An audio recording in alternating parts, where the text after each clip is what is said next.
I stood on the platform in Maine, clutching my train ticket and a paper cup of coffee that had already gone lukewarm. The trees across the tracks were a riot of gold and red, just like I had imagined when I planned this trip, the 40th wedding anniversary trip for my parents, paid for, organized and timed around their favorite season. I gave the agent my ticket. He scanned it. His brow furrowed. "This one's already been checked in," he said. I blinked. "I'm sorry." He turned the scanner toward me like it would explain everything. "Checked in this morning. Passenger already boarded." "That's not possible," I said. But even as the words left my mouth, a knot started to form in my stomach. My phone buzzed. It was a text from my brother Ethan. "Sarah really wanted to see the fall colors. You don't even like crowds. We figured it made sense." I stared at the message, then stared at the train as it pulled away without me. I didn't call. Didn't reply. I just stood there holding coffee. I no longer wanted surrounded by the trip I had built for people who didn't think I needed to be there. Sarah had my seat. Sarah, Ethan's girlfriend of 6 months, who once used my guest bathroom to film a TikTok with my toothbrush. And I, Megan, was an afterthought. Not even that. I was a placeholder they'd quietly erased. The worst part wasn't that they left.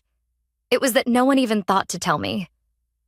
I used to think being dependable was something to be proud of.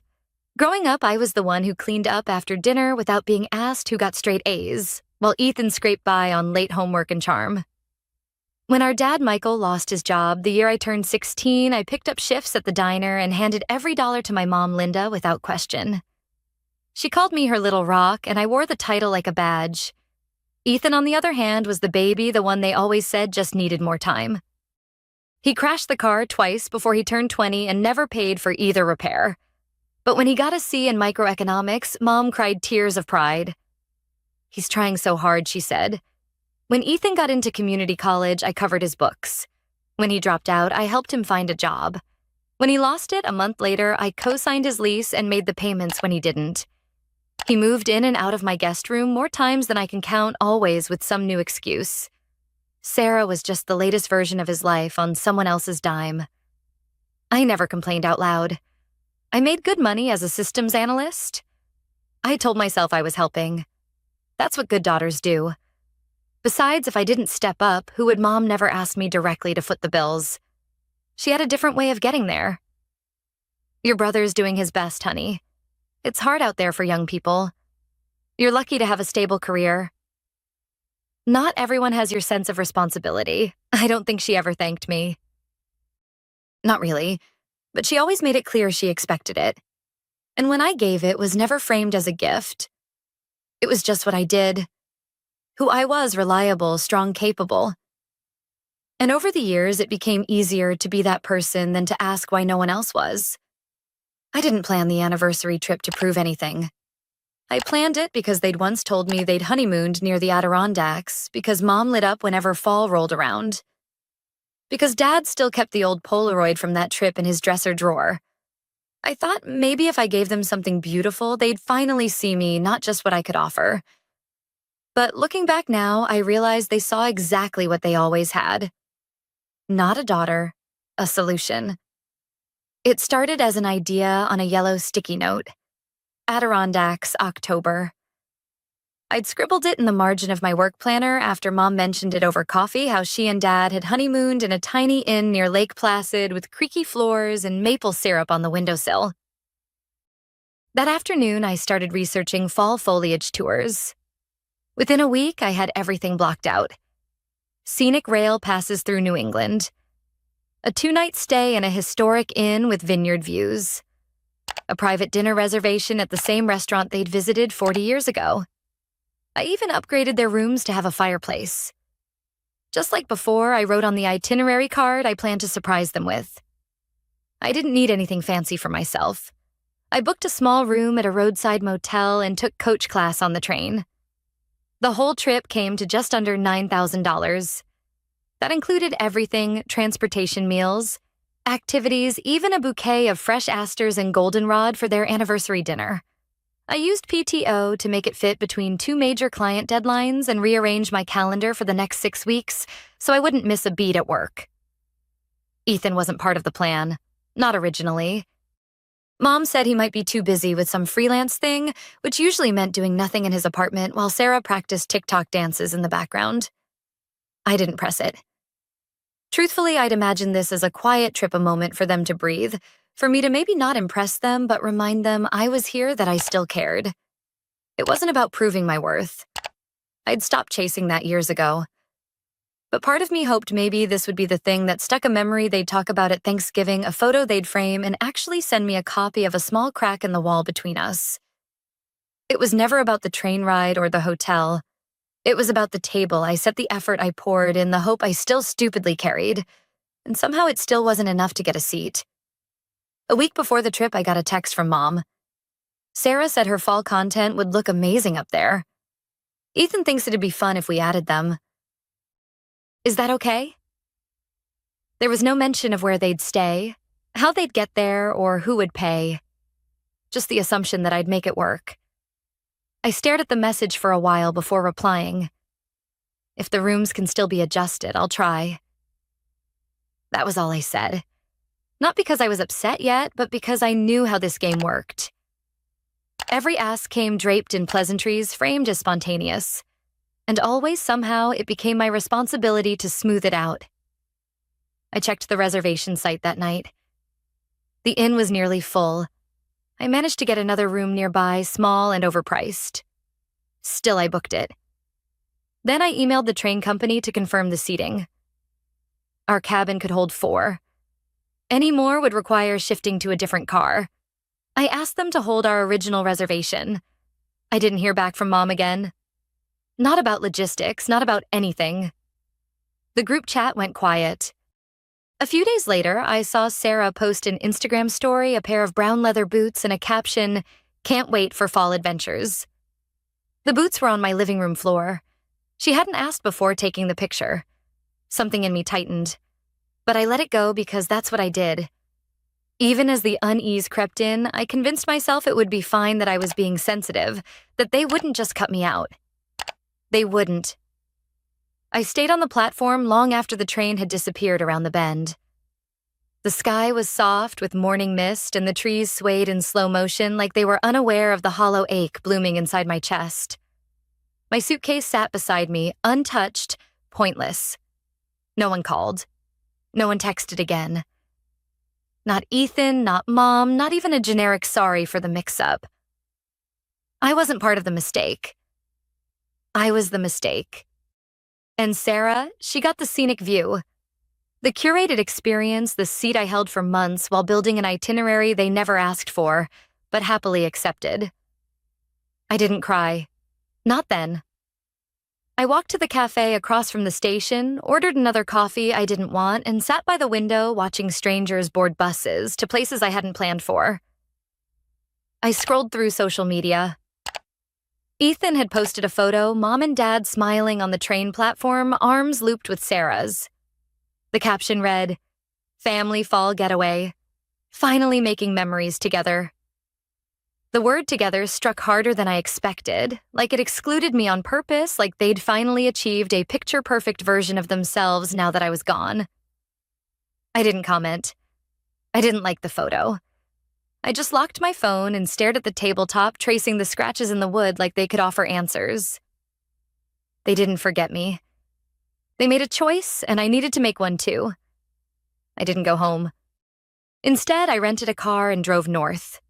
No plan, no GPS, just a vague memory of a quiet town I'd once passed through on a solo work trip. It was called Camden. Small, tucked into the folds of Maine, the kind of place where no one asked questions and the air smelled like pine. I found a roadside inn with vacancy and a fireplace, then checked in without unpacking. The room had a window that looked out onto a gravel path lined with sugar maples. I sat by it that evening with a blanket over my lap and a cup of chamomile I didn't finish. For 2 days, I didn't check my phone. I didn't reply to the few texts that trickled in. Nothing from Mom, just a group message from Ethan asking if I'd gotten mixed up on the train schedule. No apology, just a soft punchline with a shrug underneath. I left it on red. Instead, I walked through orchards shedding their last red leaves, through antique shops selling things no one really needed. I bought a postcard but didn't write anything on it. I thought about sending it to myself, then folded it into a book and forgot it was there. I let the quiet settle inside me like something earned. For the first time in years, I didn't have to explain my draft silence or hold space for someone else's mess. I didn't have to adjust my tone, downplay my hurt, or tell myself I was being dramatic. I was alone and it didn't feel empty. It felt honest. The trip I'd planned was gone. The people I'd planned it for had made their choice, and now I was making mine. I got back to my apartment late Tuesday afternoon. The sky was low and gray, the kind of quiet overcast that made the whole street feel like it was holding its breath. I dropped my bag by the door and didn't bother unpacking. Out of habit, I opened Facebook. Mom had posted again 24 photos from the trip. She'd tagged Ethan, Sarah, and even the bed and breakfast. Not me. There was one image that stopped me: the dinner table I had reserved months ago. Candles flickering, a bouquet of goldenrod and asters in the center. My centerpiece, my reservation, my handwriting still faintly visible on the place cards. Sarah sat where I was supposed to be. The caption read, "Grateful for our children who made this anniversary so special. Couldn't have asked for a more loving weekend." I closed the app.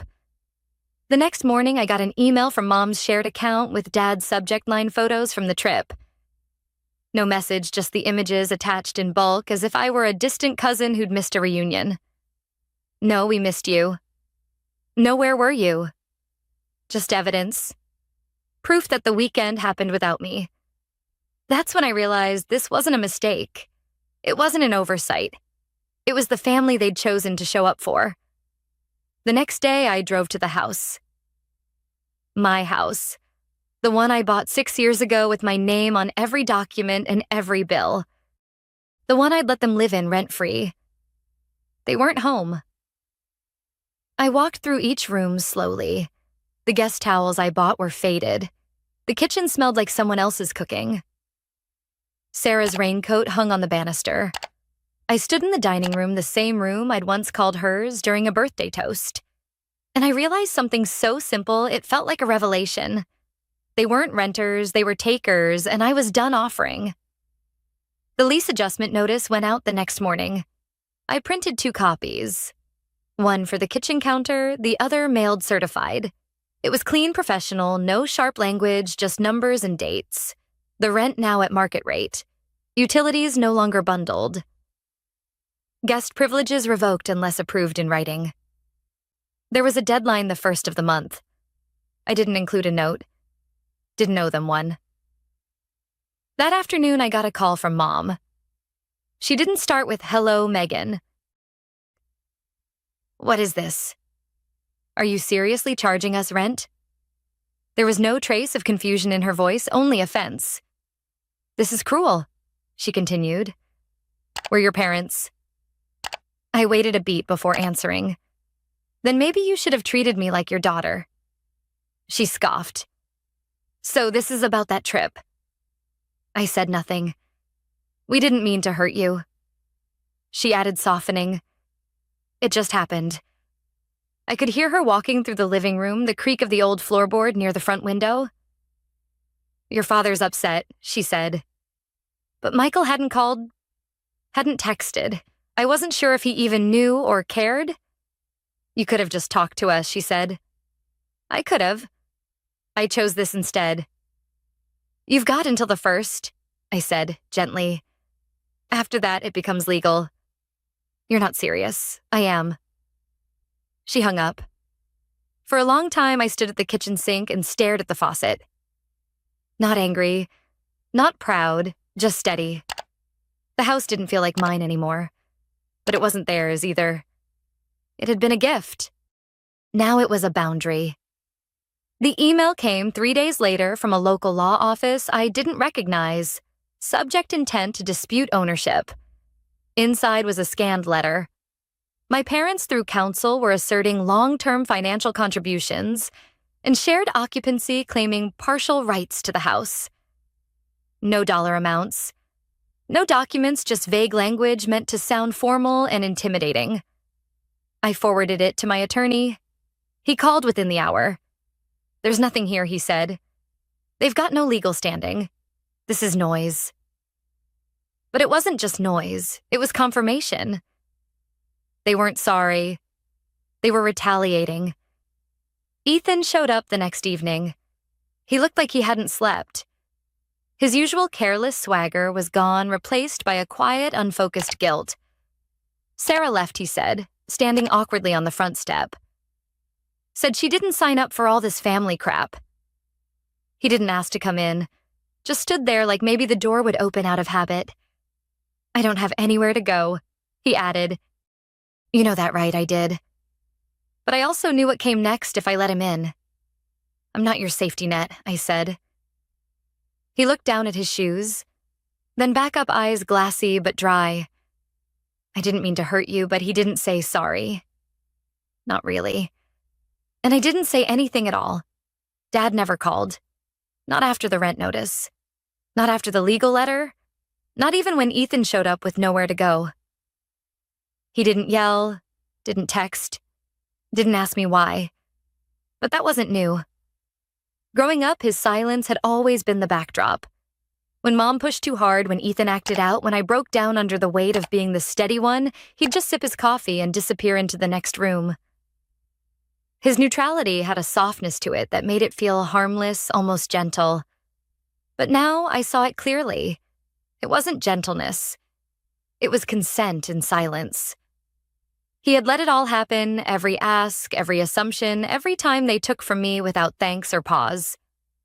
And now he was letting this happen too.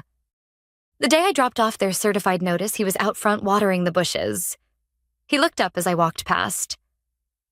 "You don't have to do this," he said quietly. It was the only thing he'd said to me in weeks. I looked him in the eye and answered just as quietly. "I do." He didn't respond, just turned the hose back to the rose bush as if he hadn't heard anything at all. 3 weeks later, I moved into a small loft across the river. Exposed brick-high windows, just enough space for me and my quiet.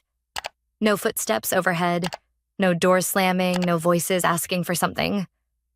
I bought a secondhand couch, a real tea kettle, and a lamp I actually liked. The air smelled like dust and new paint. I opened the windows anyway. For the first time in years, I wasn't waiting for my phone to buzz.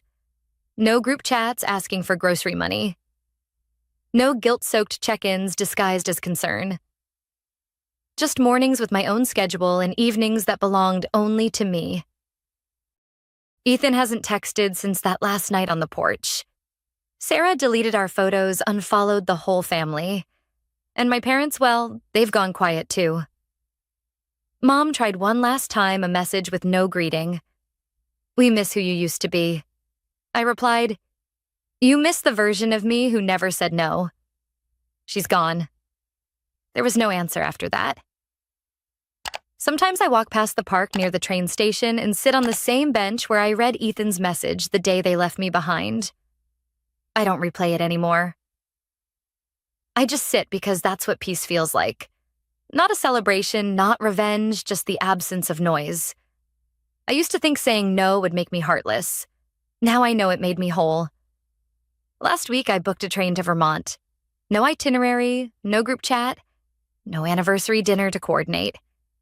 Just me, a window seat, and a quiet town with a bookstore I've always wanted to visit. I didn't ask anyone's permission. Didn't check anyone's calendar. Didn't offer to bring souvenirs. I packed light. One bag, a notebook, and a sweater that still smells faintly of cedar. At the station, I paused before boarding just for a second and let myself remember that morning in Maine. The sting was gone. All that remained was clarity. I am not their fixer, not their fallback, not their foundation. I am not their plan B. I am my own beginning. There's a sticky note on my new bathroom mirror. Just 5 words I wrote after the move when the silence was still raw. I owe myself the most. And every morning I read it like a promise. Some stories aren't told for sympathy. They're told for recognition. If this one made something inside you stir, then maybe it wasn't just a story. Was there a moment you finally said enough? Tell us your words might be the light someone else needs, like if you've ever felt invisible in the family you built. Subscribe to hear stories that don't just end, they free. Megan learns that her worth isn't tied to being the dependable fixer for her family. By tirelessly supporting her parents and brother, she enabled their entitlement, sacrificing her own needs. Their decision to exclude her from the anniversary trip she planned revealed their lack of appreciation, teaching her that love shouldn't demand self-erasure. Setting boundaries, evicting her family, and reclaiming her space shows her that saying no isn't heartless but essential for self-respect. Megan's journey underscores that true strength lies in prioritizing herself, breaking free from being a mere solution to others' problems and embracing her own beginning. The moment I knew my brother Michael would destroy me wasn't when he called security to drag me out of Chin Industries headquarters. It wasn't even when he announced to the board that I had betrayed the family legacy. No, I knew the truth 3 weeks earlier when I caught a glimpse of something I wasn't supposed to see. I'm David Chin, and until yesterday I was the Chief Technology Officer of Chin Industries, the tech empire our father built from nothing. Our company revolutionized smart home security, making us one of Silicon Valley's most respected names. But more importantly, it was our family's legacy, the dream Dad had sacrificed everything to build. David, you're too cautious, Michael would always say during our executive meetings, his perfectly tailored suit matching his carefully crafted image of the bold, visionary suit. The market waits for no one. We need to take risks to stay ahead. But I knew better. As CTO, I saw the vulnerabilities in rushing products to market. Our reputation was built on trust, on the promise that our security systems were unbreakable. One mistake could destroy everything Dad had built. Dad understood that. Before his sudden heart attack last year, he'd always balanced Michael's aggressive growth plans with my careful approach to development. Your brother dreams big, David, he told me during our last conversation in his hospital room, but you're the one who makes those dreams safe. Promise me you'll keep watching out for him. I promised. I didn't know then that trying to keep that promise would cost me everything. The beginning of the end started with Project Phantom, our most ambitious development yet. An AI-driven security system that could predict and prevent breaches before they happened. It was revolutionary, and dangerous in the wrong hands. That's why I insisted on extended testing, much to Michael's frustration. We're losing market share to NetGuard every day, he argued during one particularly heated board meeting. Their inferior product is out there while we sit on game-changing technology. We need to launch now. I stood my ground. The neural network still has vulnerabilities. Rush this and we risk exposing our clients to unprecedented security threats. Give me 3 more months to. 3 months. Michael laughed, but there was no humor in it. In 3 months, NetGuard will own the market. We're launching in 3 weeks. That's when I noticed something odd. Michael's longtime assistant Sarah wouldn't meet my eyes. She'd worked with us since Dad started the company and I knew all her tells. She was hiding something. Later that night I stayed late at the office reviewing the Project Phantom code for the 1000th time. That's when I saw it, a strange pattern in the server logs. Someone had been accessing the project files at odd hours, copying massive amounts of data. The security cameras showed Michael entering the building at 2 a.m. 3 nights in a row. Nothing unusual there. My brother often worked late. But why was he meeting with James Wilson, NetGuard CEO, in his office? I enhanced the lobby camera footage, my heart pounding. The head of our biggest competitor sneaking into our building in the middle of the night. Something was very, very wrong. The next day I quietly began my own investigation. I discovered that Michael had set up a shell company 6 months ago. Large sums of money were flowing from NetGuard into this company's accounts. The pieces were falling into place, forming a picture I didn't want to see. My brother, our CEO, was selling out our family company. I confronted him privately first, hoping there was an explanation. Michael, I know about the meetings with Wilson. Whatever you're planning. Always the detective, aren't you, little brother? Michael's smile didn't reach his eyes. Did Dad make you promise to babysit me before he died? To make sure I didn't mess up his precious company? This isn't about Dad. It's about what's right. If you're sharing Project Phantom data with NetGuard, you need to be careful, David. Michael's voice turned cold. Throwing around accusations like that could be dangerous. For everyone. The threat was clear, but I couldn't let it go. Dad's voice echoed in my head. Promise me you'll keep watching out for him. I spent the next week gathering evidence, carefully documenting everything. The late-night meetings. The shell company. The data transfers. I stored it all on an encrypted drive, protected by security protocols I'd designed myself. What I didn't know was that Michael was watching me watch him. The morning it all fell apart, I arrived at the office to find the board already assembled. Michael stood at the head of the table, his expression grave. "Ladies and gentlemen," he began as I walked in, "I've called this emergency meeting because I've discovered something disturbing. We have a traitor in our midst." My blood ran cold as he turned to face me. "David Chin, you're fired, effective immediately. Security will escort you out." "What?" I looked around the room, seeing a mix of shock and disappointment on the board members' faces. "On what grounds?" Michael clicked a remote and emails appeared on the screen behind him. Emails that appeared to show me sharing company secrets with NetGuard. Emails I'd never seen before. "Our security team discovered these last night," Michael announced. "My own brother selling out our family company. Those are fake." I protested, but security was already moving toward me. "Michael's the one meeting with NetGuard. He set up a shell company too." A desperate attempt to deflect blame, Michael cut me off smoothly. "Security, please remove him before he embarrasses himself further." As the guards grabbed my arms, I looked at Sarah. She was crying silently, but she wouldn't meet my eyes. She knew the truth, but she was too afraid to speak up. "Who'll believe the family failure now?" Michael whispered as I was dragged past him. "You were always too cautious, brother. Too afraid to take risks. Now everyone will know why Dad always trusted me more." They threw me out onto the street, my badge and phone confiscated. 10 years of work, gone in 10 minutes. But Michael had made one crucial mistake. In his rush to destroy me, he'd forgotten about the one security system I'd installed personally in his office. The one that ran on my own private servers, recording everything 24/7. As I stood there on the sidewalk watching the guards return inside, I touched the small key card hidden in my wallet. Michael thought he'd won. He thought he'd destroyed all the evidence of his betrayal. He was wrong. The next phase of this game was about to begin, and my brother was about to learn that sometimes, the cautious approach is the deadliest of all. The first rule of security is patience. That's something Dad taught me long before I became Chin Industries CTO.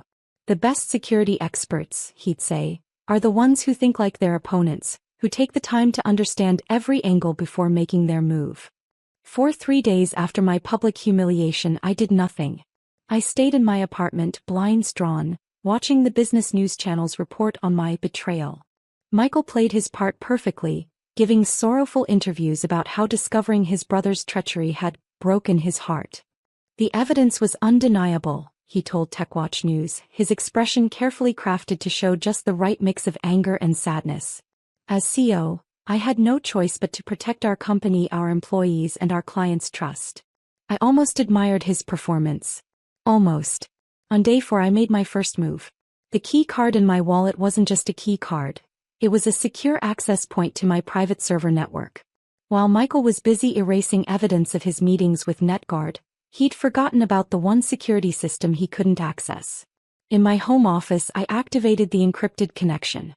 Multiple screens came to life, showing months of surveillance footage from Michael's office. Every late-night meeting. Every secret phone call. Every document he thought he'd destroyed. But I needed more than just evidence. I needed allies. Sarah, Michael's assistant, was my first target. I knew she was scared, but I also knew she had a conscience. At exactly 7:15 p.m., when she always stopped at Sterling's Coffee after work, I was waiting. "David." She nearly dropped her latte when she saw me. I can't talk to you." "Michael has something on you, doesn't he?" I kept my voice gentle. "That's why you couldn't speak up at the board meeting." Tears filled her eyes. "He found out about the money. The loans I took for my mother's cancer treatment. He said he'd have me arrested for embezzlement if I didn't help him." "I can protect you, Sarah. But I need to know everything." Over the next hour, she told me how Michael had orchestrated my downfall. The fake emails. The doctored security logs. But more importantly, she told me about Project Aurora, the real reason Michael was meeting with NetGuard. "He's not just selling them Phantom," she whispered. "He's helping them steal everything. Patents, client data, trade secrets.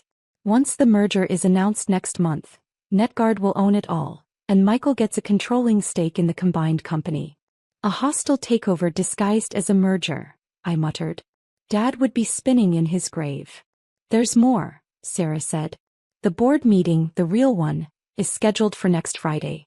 Once they approve the merger, it's over. 10 days. I had 10 days to stop my brother from destroying our father's legacy. My next stop was Marcus Wong, our head of cybersecurity. Marcus had been with the company since the beginning, and I knew he'd had doubts about Michael's leadership. Those server logs Michael showed the board? Marcus said when I met him secretly at his boat on the marina.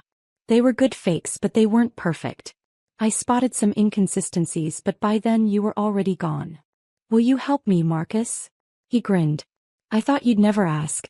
I've been gathering my own evidence, but I couldn't access your private security network. Together we began building an airtight case.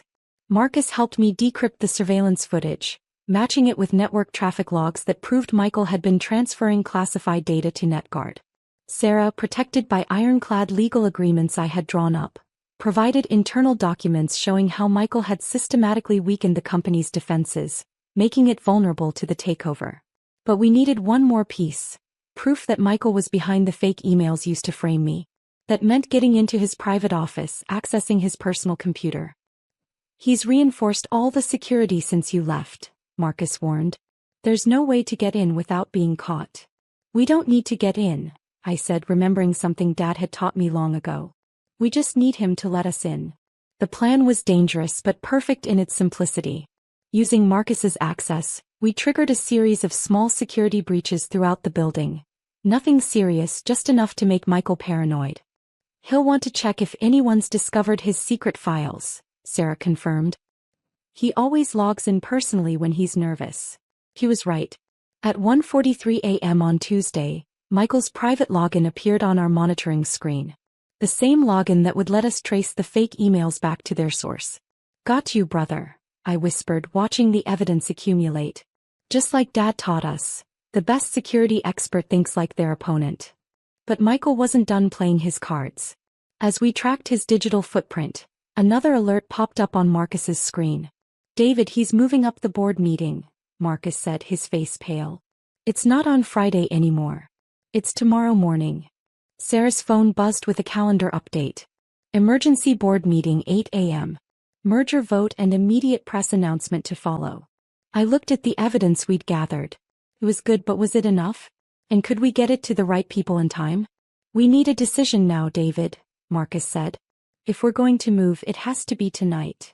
I stared at the surveillance footage still playing on my screen. Michael in his office, shaking hands with NetGuard CO, laughing about how easy it had been to get rid of his troublesome brother.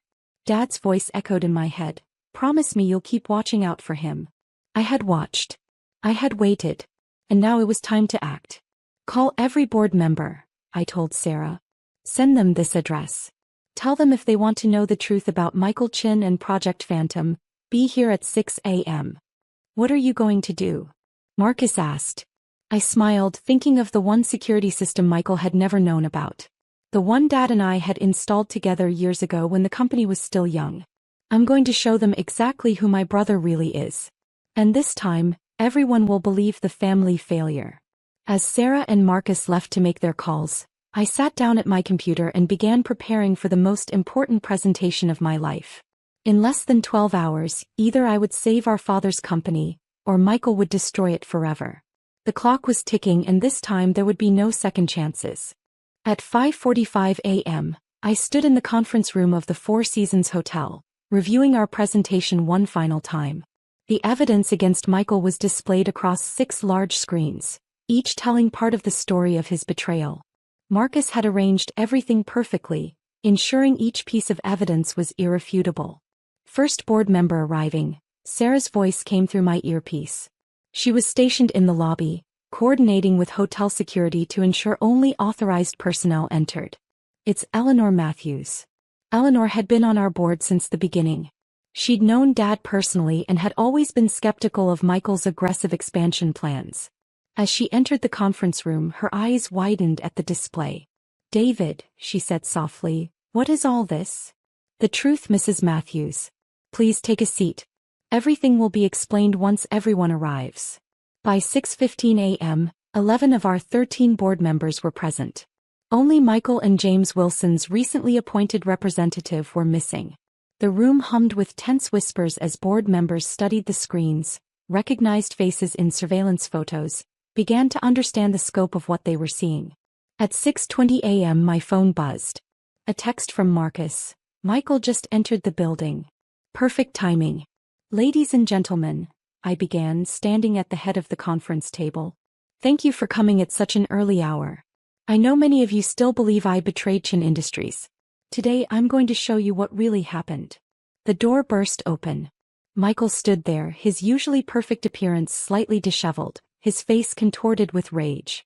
This is completely inappropriate, he shouted. You have no authority to call a board meeting. Security.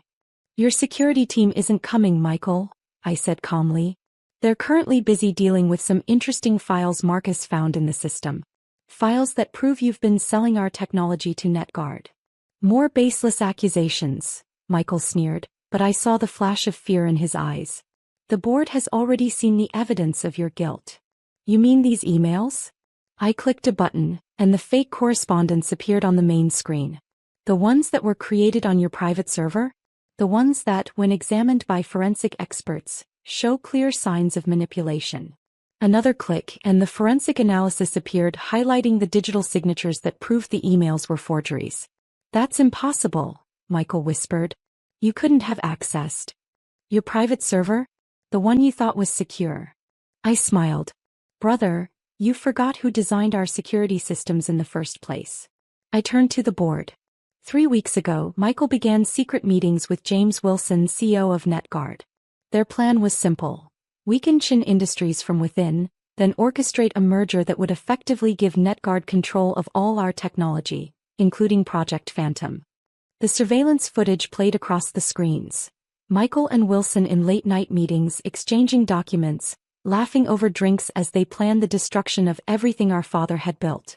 When I discovered this, Michael framed me for corporate espionage. He thought he'd destroyed all evidence of his meetings, but he forgot about one security system, the one Dad and I installed when we first started the company. The one that records everything. Eleanor Matthews leaned forward. Everything. Everything, I confirmed and played the damning audio.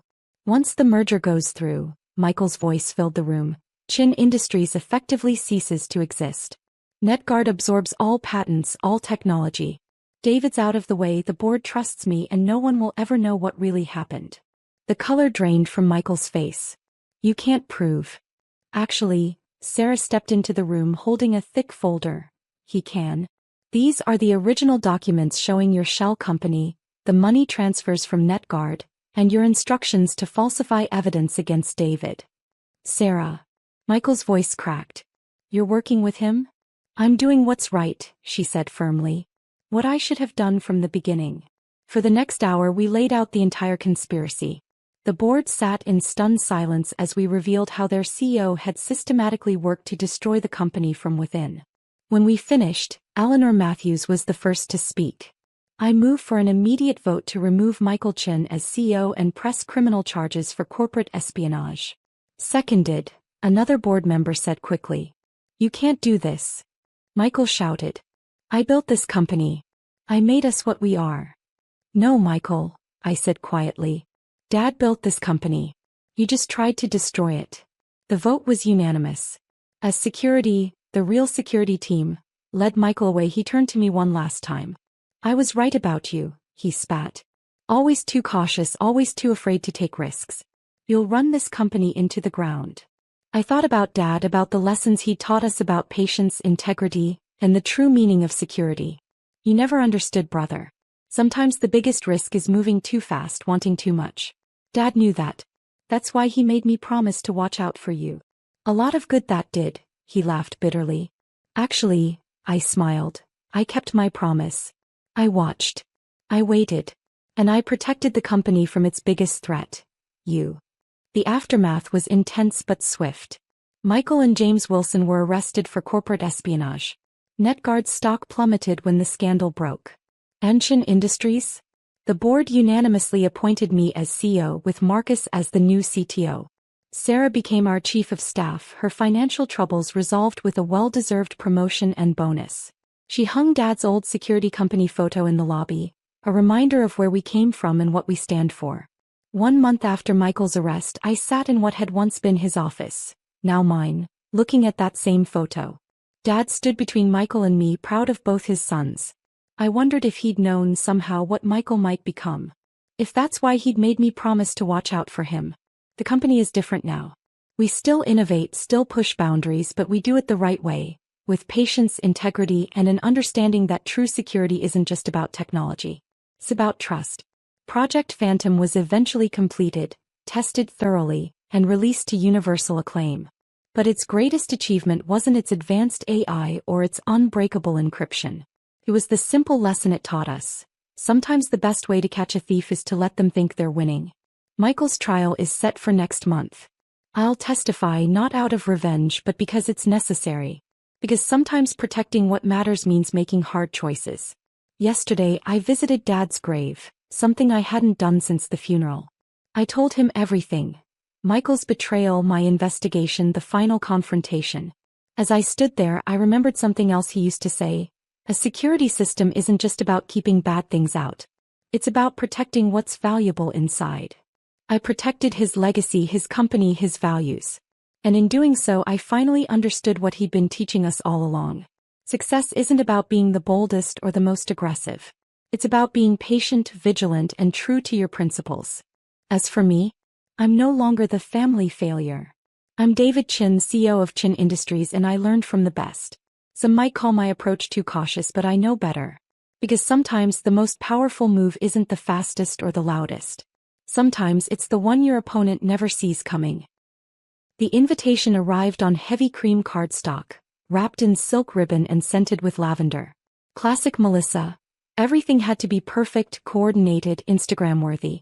I traced my fingers over the embossed letters announcing my sister's wedding to James Wellington III at the St. Bartholomew's Cathedral. Auntie Mel's getting married? Lucas asked, peering over my shoulder. My 8-year-old son's dark eyes lit up with excitement. Can I be the ring bearer? I've been practicing walking straight. Look. He demonstrated by carefully placing one foot directly in front of the other, arms outstretched for balance. The sight made my heart ache. Lucas had been working so hard with his physical therapist, determined to overcome the lasting effects of the car accident that had taken his father 2 years ago. We'll have to ask Aunt Melissa, I said carefully, not wanting to make promises I couldn't keep. My sister had always been particular about appearances, and since becoming engaged to James, heir to the Wellington real estate empire, she'd become almost obsessive about maintaining the right image. I didn't have to wait long for her answer. My phone rang that evening, Melissa's name flashing on the screen. Sophie, darling. Her voice dripped honey and warning. We need to talk about the wedding. I settled onto my couch, already tensing. What about it? Well. She paused delicately. About Lucas. I know he's excited, but we've already chosen James's nephew for ring bearer. He's a professional child model, you know. The aesthetics are just perfect. Oh. I tried to hide my disappointment. Well, maybe he could still participate somehow. He's been practicing his walking and... About that, Melissa cut in. Sophie, I'm just going to be direct. I don't think it would be appropriate for Lucas to attend the wedding at all. The room seemed to tilt sideways. What? It's nothing personal, darling. It's just, well, you know how important this wedding is. The Wellingtons are practically royalty in this city. The guest list is extremely selective. And with Lucas's condition. His condition? My voice had gone dangerously quiet. You mean the slight limp he has from surviving the crash that killed his father? Your brother-in-law. Don't be dramatic, Sophie.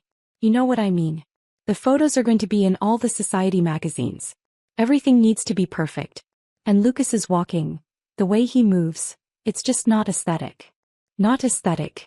My 8-year-old son who had fought his way back from tragedy, who practiced his exercises every day without complaining, who still managed to smile despite everything, wasn't aesthetic enough for his own aunt's wedding. Are you serious right now? Oh, don't take it that way, Melissa sighed. I'm trying to be considerate. That's why I'm suggesting you get a sitter. Then you can enjoy the day without worrying about him. It's really best for everyone. I thought about the check sitting in my desk drawer. The massive insurance payout from David's accident that I'd offered to help fund Melissa's dream wedding when James's family unexpectedly cut their contribution in half. The money that was supposed to be for Lucas's future, that I decided to share because family comes first. You know what? You're right, I said, surprising myself with how calm I sounded. Lucas and I won't be attending. Sophie, don't be ridiculous. Of course you're coming. You're my maid of honor. I just don't want your nephew. I finished. Your only nephew who survived a tragedy and fights every day to get stronger. That nephew. Now you're just being difficult, Melissa snapped, her polished veneer cracking. This is my special day. Everything has to be perfect. I can't have anything distracting from that. Distracting, I repeated. Like your nephew's very slight limp would distract from your perfect wedding. The wedding I'm helping pay for, by the way. There was a pause. When Melissa spoke again, her voice had that wheedling tone she used when she wanted something. About that, I've been meaning to ask. The florist had this amazing idea for the cathedral steps, but it's a bit over budget. I was hoping. No. What? I said no. In fact, I've changed my mind about the original check too. You can't do that. Melissa's voice rose in panic. The deposits are paid. Everything's arranged. James's family will think we can't afford. Then you'd better hope they're feeling generous, I said. Because I'm not funding a wedding that my son isn't welcome to attend. Sophie, be reasonable. I am being reasonable. I'm choosing my son over your prejudices. Goodbye, Melissa. I hung up, hands shaking. Within seconds, my phone started buzzing with texts. From Melissa, from our mother, from the wedding planner. I turned it off. Mom. Lucas stood in the doorway, pajama-clad and worried. Are you okay? I heard you talking about the wedding. I opened my arms and he came to me, settling into my lap like he used to when he was smaller. He was getting so tall now, all long limbs and serious eyes that had seen too much for his age. How do you feel about skipping Aunt Melissa's wedding? I asked, running my fingers through his dark curls. We could do something fun instead. Maybe that science museum you've been wanting to visit? He was quiet for a moment, thinking. Is it because of how I walk? My heart broke. No, baby. It's because Aunt Melissa isn't being very nice, and I don't want to be around people who aren't nice to you. He nodded sagely. Like how you told me to walk away from Billy when he made fun of my leg at school? Exactly like that. Okay. He hugged me tight. Can we see the dinosaur exhibit at the museum?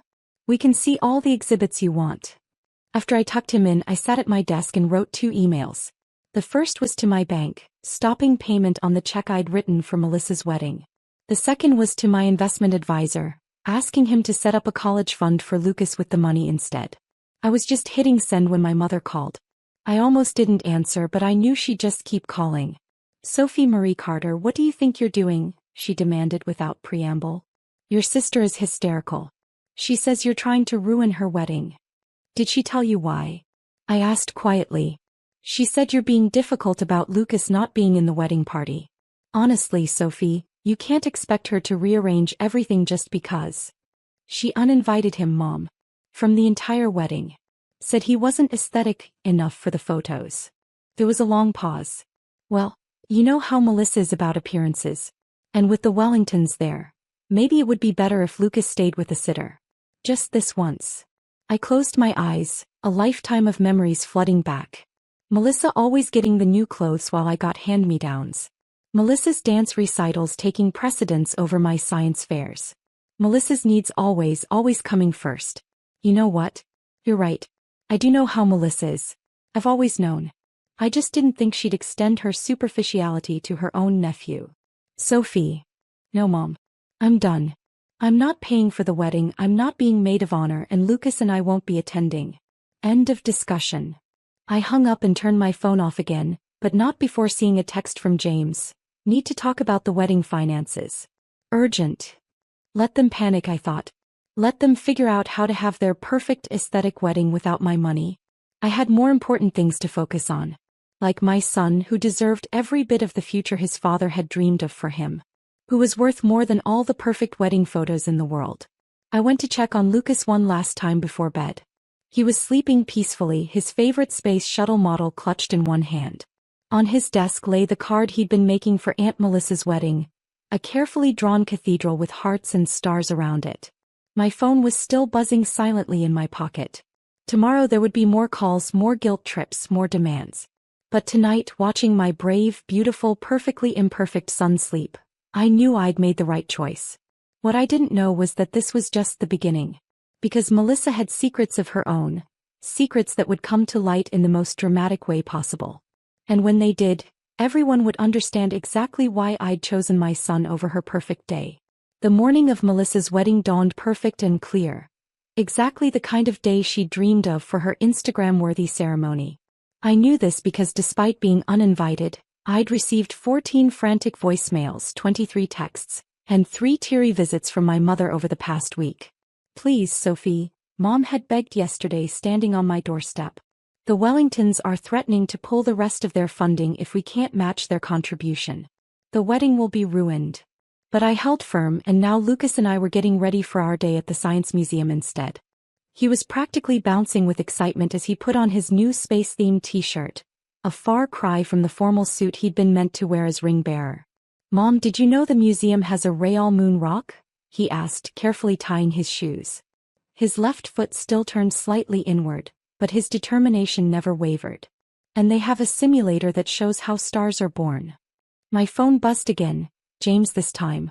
I almost ignored it, but something made me read the message. "Sophie, there's something you need to know about Melissa and the wedding money. It's not what you think. Please call me. Urgent." I hesitated. James had always seemed different from Melissa. More genuine, less obsessed with appearances. Why would someone like him agree to ban Lucas from the wedding? "Lucas, honey," I said, "would you mind if we made a quick stop before the museum? There's something I need to check on." He looked up from his astronomy book. "Is it about Aunt Melissa's wedding?" "Yes, but we won't stay long. I just need to talk to Uncle James." "Okay." He went back to his book, then added quietly, "Mom? I'm glad you stood up for me. Like a superhero." I blinked back tears and hugged him tight. "You make it easy, kiddo." The drive to St. Bartholomew's Cathedral took 20 minutes. The street was lined with luxury cars and camera crews. Apparently, the Wellington wedding was big society news. I parked around the corner, asking Lucas to wait in the car with his book. Through the car window, I could see the cathedral steps covered in thousands of white roses, presumably the over-budget flowers Melissa had wanted my money for. James was waiting by the side entrance, looking uncomfortable in his tuxedo. When he saw me, relief flooded his face. "Sophie, thank God. We need to talk about Melissa and the wedding funds." "There's nothing to talk about," I started, but he cut me off. "Yes, there is. Because the money you thought was going to the wedding? It never got there." I stared at him. "What?" "The check you wrote. Melissa cashed it, but she didn't put it toward the wedding. She's been lying to everyone, to me, to my family, to your parents. The Wellingtons didn't cut their contribution. She just said that to get more money from you." The world seemed to tilt on its axis. "But where did the money go?" James ran a hand through his carefully styled hair. "Gambling debts. She's been playing high-stakes poker for months, trying to fit in with the society crowd. When she lost big, she started borrowing to cover her losses. Your wedding contribution? She used it to pay back some loan sharks." "But that was Lucas's money," I whispered. "From his father's insurance." "I know. I found out last night when one of her creditors crashed our rehearsal dinner. That's why I needed to talk to you. The wedding's a sham. We can't afford half of what's been planned, and Melissa's still in debt. My family's furious." I felt sick. The money I'd intended to share out of love for my sister had been gambled away without a thought.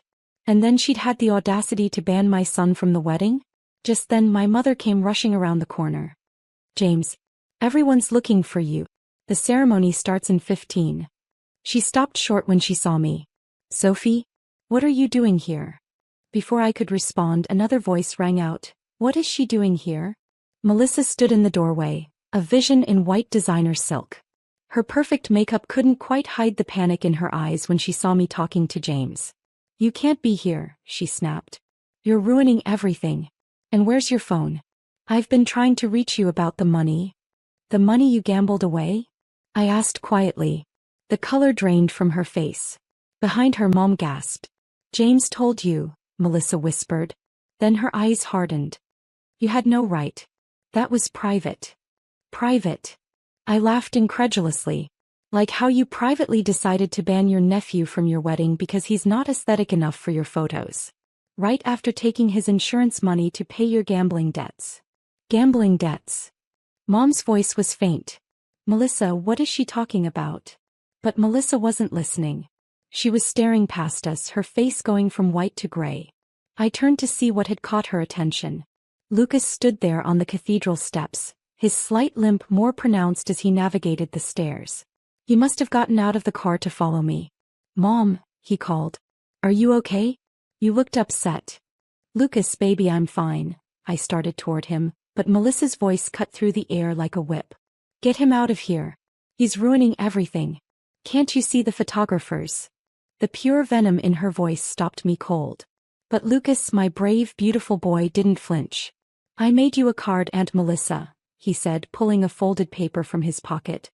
Even though you didn't want me at your wedding. Mom says sometimes people are mean because they're hurting inside.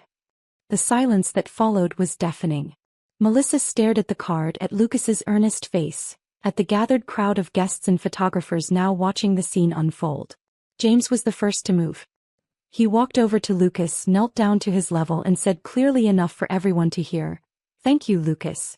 But I don't think there's going to be a wedding today. Your aunt has some things she needs to work out first." James. Melissa shrieked.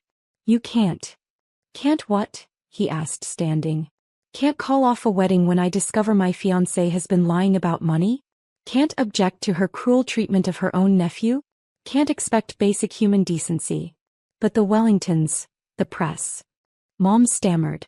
We'll all know the truth, I finished. About the gambling, the lies, and most importantly, about how you treated an 8-year-old boy who just wanted to celebrate with his family.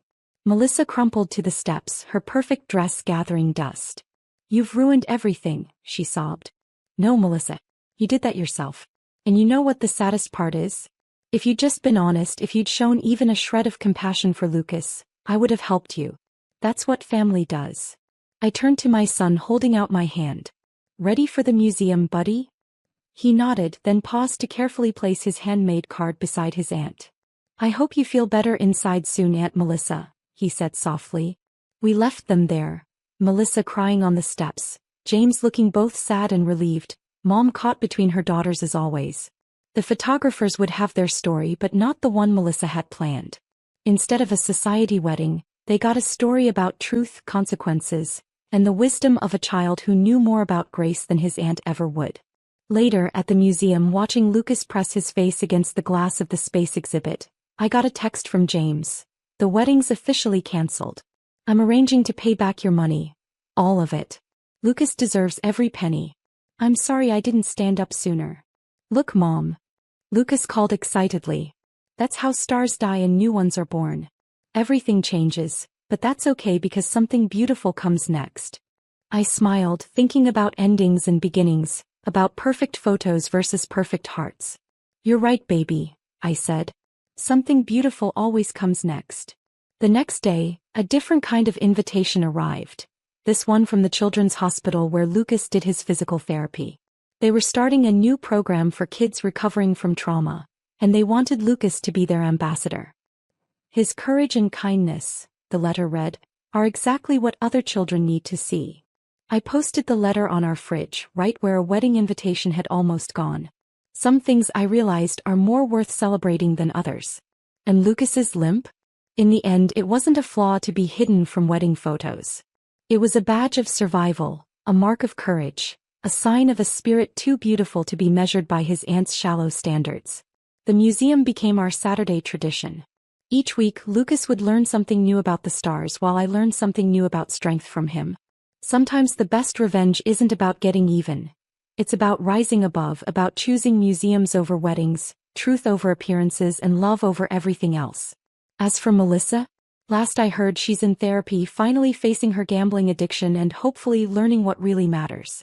Mom still tries to play peacemaker, but she's stopped pushing for reconciliation. Some bridges once burned should stay that way. Lucas keeps the newspaper clipping about the cancelled wedding in his science notebook. Not as a reminder of triumph, but as proof that sometimes standing up for what's right is more important than standing perfectly straight. Me. I'm learning that family isn't always who you're born to. Sometimes it's who you choose to become for the people who need you most.